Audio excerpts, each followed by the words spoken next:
Hi, everybody. It's Wednesday and it's Heather, and I'm actually on vacation at the moment, but with the way that the internet works and the magic of pre-recorded messages, I'm standing here in the sanctuary on the same day that I recorded the service for the 2nd of August. I'm going to be on vacation then too, but both of these things are being brought to you by great people at St. Luke's. And I'm just recording before I go to be able to hand it off to you because I'm on vacation. I'm taking an opportunity to take some rest. And that's what I wanted to talk to you about today, the concept of rest. Rest is very countercultural in this society. I was talking to somebody this past week who said that they were reading or hearing something about an exercise program. And they said, don't have time to exercise? Just get up an hour earlier in the morning, and then you will have your time to do it and nobody else will bother you before you start your day. And telling an exhausted person who may not be getting to bed until maybe even 1 o'clock in the morning, trying to do all the things that there are to be done, that all they have to do is get up at 6 in the morning to find time for their run, does not seem to me like a helpful thing.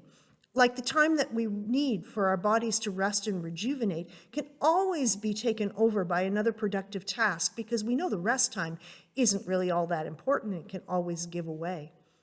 The difficulty we have in this culture of blocking out time, saying, no, this is the time for me. The advice is often given for people to write it in your agenda so that if somebody asks you for that time, no, you've planned it. That's time to get some stuff done to renew your own spirit. Rest is such an important concept in the Bible that the Hebrew people had a name for it. They called it Sabbath. And once every 7 days, they would mark their day of rest as being starting on Friday at sunset and going till Saturday at sunset, because that's how they counted their days. During that time, except for the most essential of workers, nobody was allowed to do any work. The mom would prepare all the food that was needed for that day before sunset on Friday so that she would have to do no work in order to feed the family. She couldn't sweep her floors. She couldn't do any of the normal work things. The fields couldn't be plowed. No paperwork was allowed to be done. No physical work. The machines would be idled on those days. And the Jewish people still practice this today. It's an important spiritual practice, which I think goes well beyond the sort of practice that sets aside their Jewishness and well into the space of what we all need to nurture our souls. And it is so countercultural in this culture to say, I'm going to take time for me and I'm going to take time for rest.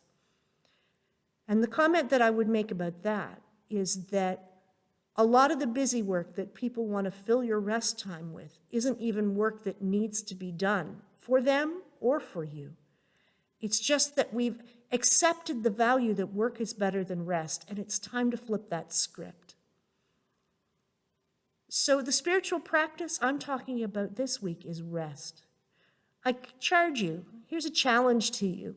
I want you to find something that you would consider to be restful to do this week, and do it intentionally, do it meaningfully. If it works to do it with other people and doesn't make more work for you, by all means do it. But maybe you also want to do it alone.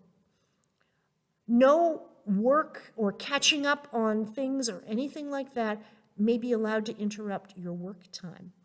And make sure you also get a full amount of sleep that same day, because rest is important. The work we are all doing as spiritual people is hard, and if you don't rest, you can't be renewed. Well, that's my word here from vacation.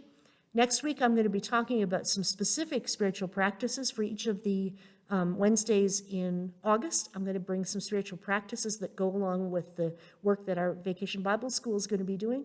But in the meantime, I know I'm having a good time. I hope you are too. We'll talk to you when we get back. Heather out.